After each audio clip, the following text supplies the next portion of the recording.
కార్తిక్ అడిగిన ఒక్కరోజు గడువు గురించి ఎమ్మెల్యే గారితో ఫోన్లో మాట్లాడారు. ఇంకే ఒక్క ప్రాణ నష్టం జరిగినా మనమంతా ఈ ఊరు ఖాళీ చేయాల్సి వస్తుందని ఆయన చెప్పేశారు.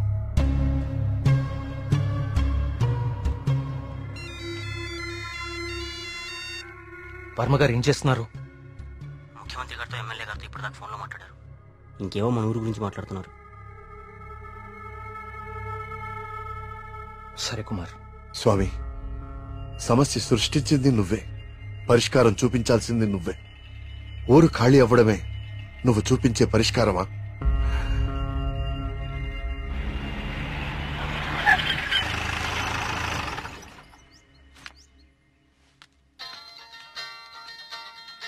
హలో ప్రియా, నువ్వు అసలు గుడికి ఎందుకు వెళ్ళావు?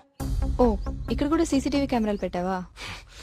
ముందు ఇంటికెళ్ళు. ఇంట్లో ఒక్కదాన్నే ఉండాలంటే భయంగా ఉంది కార్తిక్. కొంచెం ధైర్యంగా ఉంటుందని గుడికొచ్చాను. ఏమిటో ఇన్ని సంవత్సరాల్లో మొట్టమొదటిసారిగా దేవుడికి నైవేద్యం పెట్టలేదు.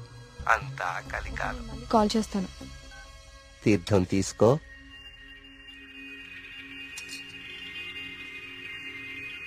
ఆయుష్మాన్ భవ. అమ్మగారు నమస్కారం అండి. పూజారి గారి ప్రసాదం మీకు ఇచ్చిరమ్మన్నారు, తీసుకోండి. Hello hello. Thank you. ఉంటానమ్మా. ప్రియా వచ్చింది ఎవరు? పూజారి గారు ప్రసాదం ఇచ్చి పంపించారు. ఇందాక ఇవ్వడం మర్చిపోయారంట. సరే జాగ్రత్త.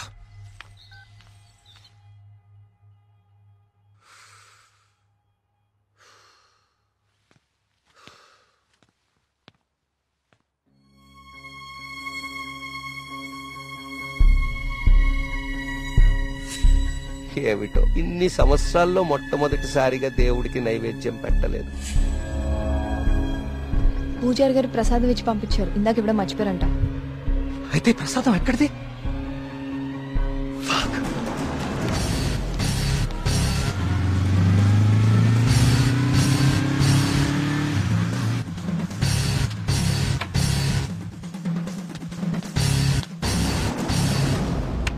ప్రియా, ప్రియా, ప్రియా, ప్రియా తలుపు తీ. ప్రియా, ప్రియా వినపడుతుందా?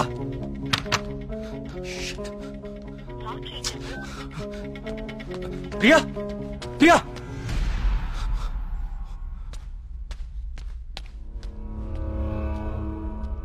ప్రియా, నీ ఫోన్ స్విచ్ ఆఫ్ లో ఎందుకుంది? తలుపు కొడుతుంటే తీయట్లేదేంటి? Priya, what happened?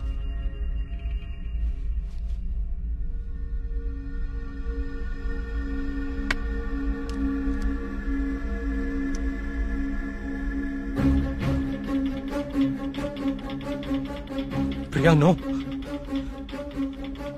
ప్రియా, ఏం రాస్తున్నావు అక్కడ? ప్రియా, ప్రియా చూడు ఇక్కడ. ప్రియా చూడు ఇక్కడ, please look at me. Priya,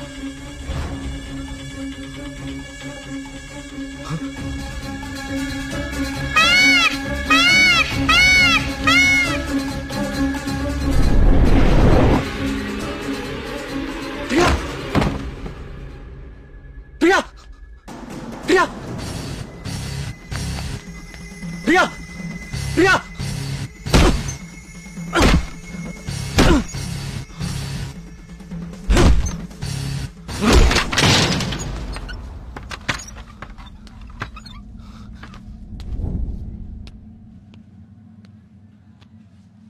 she's fine.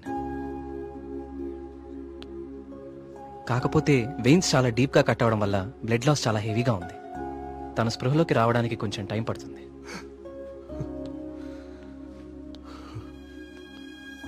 Karthik, ఒకసారి రండి.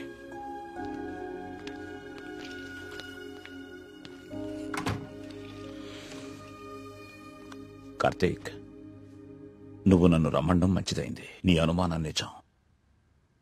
ప్రియ తిన్న ఫుడ్లో ఒక డ్రగ్ కలపబడింది. ప్రియ బ్లడ్ ని పవర్ఫుల్ మైక్రోస్కోపిక్ అబ్జర్వేషన్ చేశాను. ఆ డ్రగ్ వల్లే ప్రియ ఆత్మహత్య చేసుకోబోయింది. విషయం అయితే చనిపోతారు, ఇలా డ్రగ్ మూలంగా ఆత్మహత్య చేసుకోవటం ఏంటి? చెప్తాను.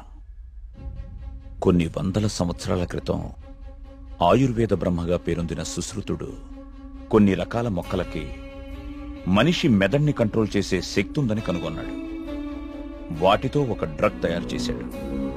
అలెగ్జాండర్ తన ప్రపంచ జైత్రయాత్రలో భాగంగా తన సైనికుల మీద ఈ డ్రగ్ ను ఉపయోగించాడు. ఎన్ని దెబ్బలు తగిలినా తమ శారీరక స్థితిని పట్టించుకోకుండా పిచ్చి పట్టినట్లుగా యుద్ధానికి వెళ్లేవారు. హిట్లర్ కూడా 2వ ప్రపంచ యుద్ధ సమయంలో ఇలాంటి డ్రగ్ తయారు చేయించాడు. అయితే అదంత సక్సెస్ అవ్వలేదు. ఆ డ్రగ్ ని 3 డోసెస్ గా ఇస్తారు. రోజుకి 1 డోస్. ఆ 3rd డోస్ బాడీలోకి వెళ్ళాక డ్రగ్ ఎఫెక్ట్ స్టార్ట్ అవుతుంది. ఎవరైనా ఈజీగా ఆ వ్యక్తి మెదడుని కంట్రోల్లోకి తీసుకోవచ్చు.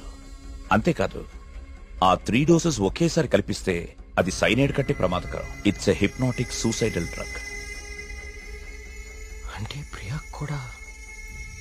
ఎస్, ప్రియ విషయంలో కూడా అదే జరిగింది. ఆ డ్రగ్ కలిపారు. That might be 3rd dose. అంతకుముందే 2 డోసెస్ ఇచ్చేసి ఉండాలి. ఆ ఫుడ్ తిన్న వెంటనే ప్రియ మీద హిప్నాటిక్ ఎఫెక్ట్ స్టార్ట్ అయింది. అయితే ఎవరో తనని లెటర్ రాసి ఆత్మహత్య చేసుకునేలాగా హిప్నటైజ్ చేశారు. You're right. ఈ డ్రగ్ అసలు మన మార్కెట్లో దొరుకుతుందా? మార్కెట్లో ప్రోజోన్, డాల్మెన్ లాంటి హిప్నాటిక్ డ్రగ్స్ ఉన్నాయి. కానీ ప్రియకిచ్చింది వెరీ పవర్ఫుల్ డ్రగ్. అసలు ఇలాంటి డ్రగ్ ఒకటి ఉందని ఇప్పటి ప్రపంచానికి తెలియదు. వీటిని తయారు చేయడానికి కొన్ని రకాల మొక్కలు వాడతారు కార్తీక్. దే ఆర్ కాల్డ్ సైకోసిస్ ఇండ్యూసింగ్ ప్లాంట్స్. ఇవి జర్మనీ పరిసర ప్రాంతాల్లో మాత్రమే దొరుకుతాయి. కొన్ని లక్షలు ఖర్చవుతాయి కార్తీక్ ఈ డ్రగ్ ని తయారు చేయడానికి. మరి పోస్ట్ మార్టం రిపోర్ట్ లో ఈ డ్రగ్ గురించి ఎందుకు తెలియలేదు మనకి? అదే దీని స్పెషాలిటీ. 3rd డోస్ బాడీ లోపలికి వెళ్ళాక ఇది బ్లడ్ లో చాలా డీప్ గా మిక్స్ అయిపోతుంది. ఇది బ్లడ్ లో ఉండేది కేవలం 2 గంటలు మాత్రమే. ఆ తర్వాత ఎవాపరేట్ అయిపోతుంది. మనుషులు మామూలు అయిపోతారు. కానీ ఒకేసారి 3 డోసులు ఇస్తే వెంటనే చచ్చిపోతారు. పోస్ట్ మార్టం చేసేటప్పుడు నార్మల్ బ్లడ్ టెస్ట్ చేస్తాం కాబట్టి ఈ డ్రగ్ గురించి తెలియడం ఇంపాసిబుల్. అదృష్టం ఏంటంటే నువ్వు ప్రియని చాలా ఫాస్ట్ గా 2 అవర్స్ లోపే హాస్పిటల్కి తీసుకొచ్చావు. కొంచెం ఆలస్యమైనా ఇలాంటి డ్రగ్ ప్రియకిచ్చారని మనకెప్పటికీ తెలిసేది కాదు. థ్యాంక్స్ బాబు.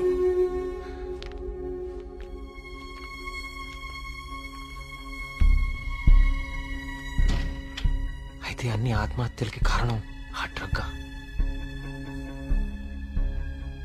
సుబ్రహ్మణ్యపురం లాంటి చిన్న ఊరు మీద ఇన్ని లక్షలు ఖర్చు పెట్టి ఎందుకు ఈ డ్రగ్ ఉపయోగించారు? దేవుడి పేరు వాడుకుని జనాలను ఎందుకు చంపారు?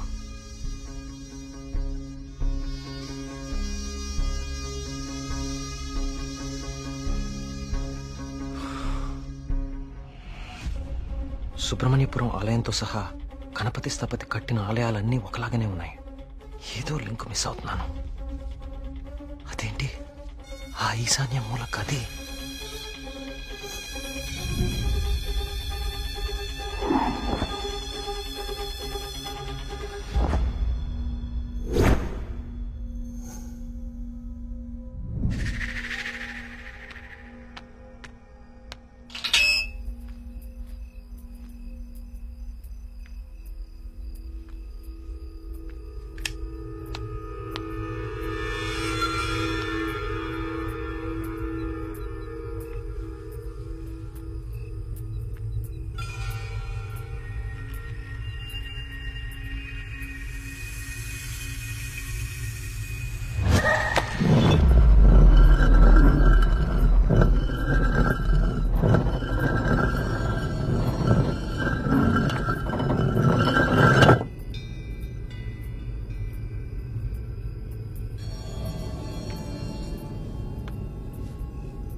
ఏ సమస్య పరిష్కారానికైనా తదేక దృష్టి అవసరం. తదేక దృష్టితో చూడు, పరిష్కార మార్గాలు తెరుచుకుంటాయి.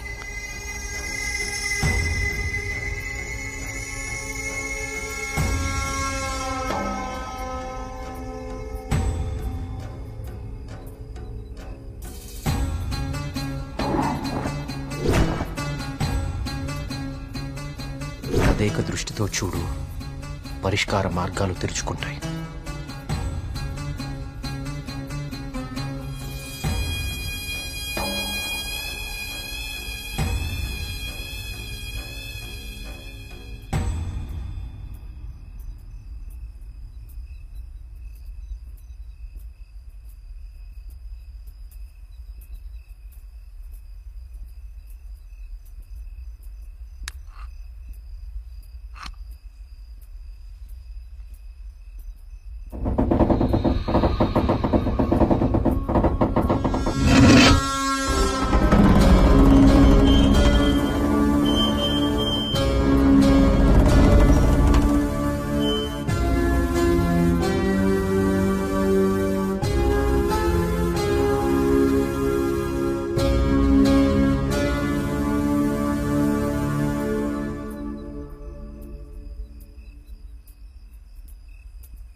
గణపతి స్థపతి ఆలయ నిర్మాణం మొదలుపెట్టాడు. స్వామి విగ్రహం అతన్నెందుకో బాగా ఆకర్షించింది. రహస్యంగా ఆ విగ్రహాన్ని పరీక్షించడం మొదలుపెట్టాడు. ఆశ్చర్యపోయాడు. కార్తీక పౌర్ణమి రోజున కొన్ని ఘడియల సేపు స్వామి విగ్రహానికి ఒక వింత శక్తి వస్తుంది. ఆ సమయంలో ఆ విగ్రహాన్ని తాకిన జలం తాత్కాలిక అమృతంగా మారుతుంది. మనిషి వయసును తగ్గిస్తుంది. కానీ కొద్దిసేపటికి యథారూపం వచ్చి అదే మనిషి ప్రాణం తీస్తుంది. అదే ఆ విగ్రహాన్ని కొన్ని రసాయన ద్రవాలతో లేపనం చేసి తిరిగి అభిషేకం చేస్తే ఆ జలం ఈసారి శాశ్వత అమృతంగా మారుతుంది. ఇదంతా కేవలం కార్తీక పౌర్ణమి రోజున మాత్రమే జరుగుతుంది. స్వామి విగ్రహానికి దాని కింద అంతర్భాగంగా ఉన్న శిలకు ఈ శక్తి ఉందని ఆయన కనుగొన్నారు. మహారాజుకి ఈ విషయం చెప్పాలని వెళ్లి చూసేసరికి మహారాజు రవివర్మ చింతాక్రాంతుడై ఉన్నాడు.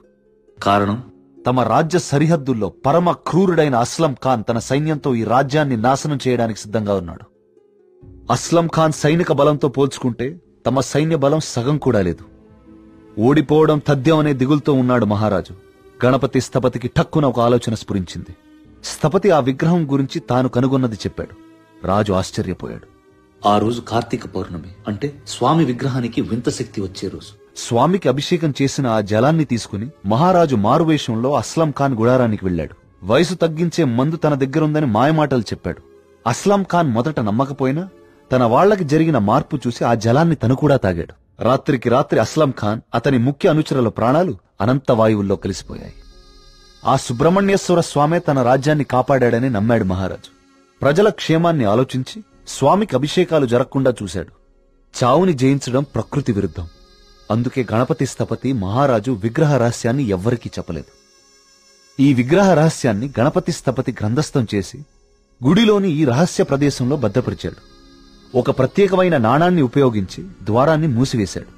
భవిష్యత్తులో ఈ రాజ్యానికి ఏదన్నా ఆపద వాటిల్లితే భగవంతుడు ఆ ఆపదని తొలగించడానికి ఒక వ్యక్తిని ఎంచుకుంటాడు. అతన్ని రాజ్యానికి వచ్చేలా చేస్తాడు. ఆ వ్యక్తికి ఆ నాణెం, రహస్య గదిలో ఉన్న ఈ ప్రతి పరిష్కారాన్ని చూపిస్తాయి.